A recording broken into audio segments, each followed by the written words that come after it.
कानी बहू। किशोरी लाल जी के बेटे राघव की शादी की बात जगह जगह चल रही थी, लेकिन किशोरी लाल जी को कोई लड़की पसंद ही नहीं आती थी। और उसकी एक ही वजह थी, किशोरी लाल जी का लालची होना। उनको लड़की वालों से मोटा दहेज चाहिए था और इसी चक्कर में एक दिन वो एक बहुत पैसे वाले के घर अपने बेटे का रिश्ता लेकर पहुंचे। उस आदमी का नाम था ओम प्रकाश। देखिए किशोरी लाल जी, मेरी एक ही बेटी है और मेरी सारी संपत्ति जायदाद सब कुछ मेरी बेटी नैना का ही है। पापा, नाम से लगता है बहुत खूबसूरत होगी। कितना अच्छा नाम है ना, नैना। ओ, वैसे बात तो सही है आपकी। अब इतना पैसा है, जमीन जायदाद है, इकलौती बेटी, आप भी क्या करेंगे? सब कुछ उसे ही देंगे ना। बिल्कुल ठीक पहचाना आपने। बस बेटी की शादी और सारी जायदाद उसके नाम। पापा, बिना देखे हाँ कर दीजिए ना। इतना अच्छा रिश्ता फिर कहाँ मिलेगा? माला माल हो जाएंगे हम। मैं अपनी बेटी को बुलाता हूँ।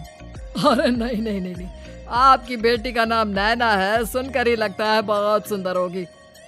रहने दीजिए अंकल, मैं तो आपकी बेटी के नाम से ही इतना खुश हो गया हूँ कि उसे बिना देखे शादी करने को तैयार हूँ। अब तो मैं उसका चेहरा सीधे शादी के बाद ही देखूंगा। और इस तरह राघव नैना का चेहरा नहीं देखता और उससे शादी कर लेता है।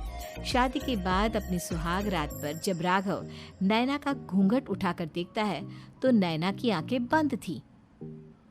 कितने खूबसूरत हो तुम नैना, जरा अपनी आंखें खोलकर मेरी तरफ देखो तो सही। नहीं, मुझे शर्म आती है। अरे, मैंने तुम्हें शादी से पहले भी नहीं देखा, और अब अगर तुम आंखें खोलकर मुझे देखोगी भी नहीं तो मुझे अच्छा कैसे लगेगा? इससे पहले कि नैना अपनी आंखें खोलकर राघव की तरफ देखती, अचानक से लाइट चली गई और राघव नैना को पूरी तरह से देख भी नहीं पाया। अगली सुबह नैना राघव के लिए नाश्ता बनाकर लेकर आई। अरे ये क्या, आधा पराठा सेका हुआ है और आधा बिल्कुल कच्चा। ये तुमने क्या किया नैना? बहू, तुमने क्या आधा पराठा तवे से नीचे लटका कर रखा था, जो आधा सेका है और आधा कच्चा? मुझे जितना दिखेगा उतना ही तो सीखूंगी ना पापा जी। जहाँ जहाँ मुझे नजर आ रहा था वहाँ मैंने सीख लिया, जहाँ जहाँ नहीं दिखा वहाँ कच्चा रह गया होगा। इसका क्या मतलब है? ये कैसा मजाक कर रही है तुम? अरे बहू, तुमने इतना लंबा घूंघट क्यों लगाया हुआ है? देखो, हमारे घर में बहुओं को बेटी की तरह रखा जाता है, और फिर तुम तो इतना सारा माल लेकर आई हो। देखो, ये घूंघट डालकर रखने की कोई जरूरत नहीं है। हाँ नैना, पापा जी ठीक कह रहा है, तुम तो आराम से रहो, अपना ही घर समझो। नैना अचानक से अपना घूंघट उठा लेती है।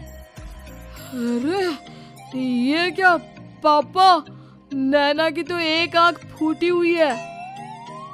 नाम से नैना, लेकिन ये तो कानी बहू निकली। मेरे साथ धोखा हुआ है, धोखा। बिना दिखाए अपनी कानी लड़की मेरे संग ब्याह दी। मुझे कानी बीवी नहीं चाहिए। मुझे अभी ओम प्रकाश जी से बात करनी पड़ेगी। आखिर उन्होंने मेरे साथ ऐसा किया क्यों?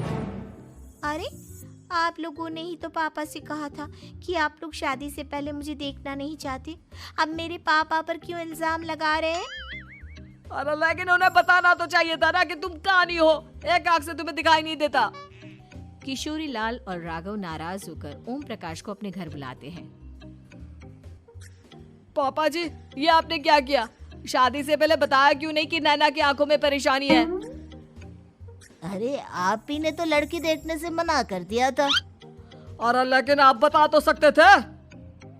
आपको तो हमारी बेटी की प्रॉपर्टी चाहिए थी, वो भी पूरी की पूरी।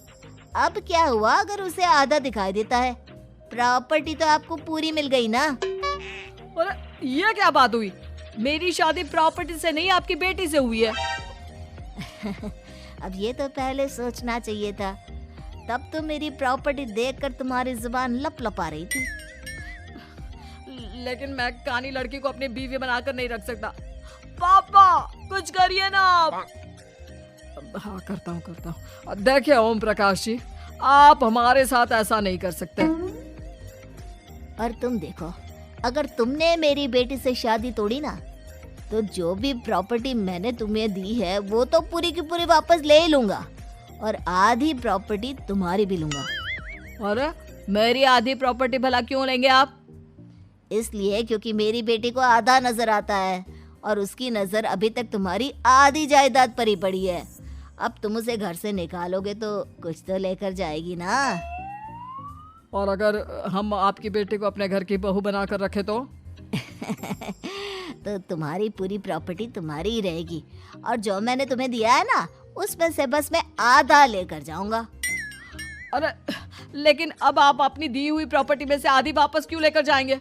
अगर मैं आपकी बेटी को अपनी पत्नी बनाकर रखने को तैयार हूँ तो?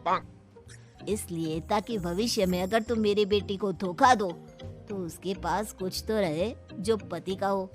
वैसे मेरे पास तो बहुत कुछ है, लेकिन अपने पति की कोई निशानी तो उसके पास होनी चाहिए ना।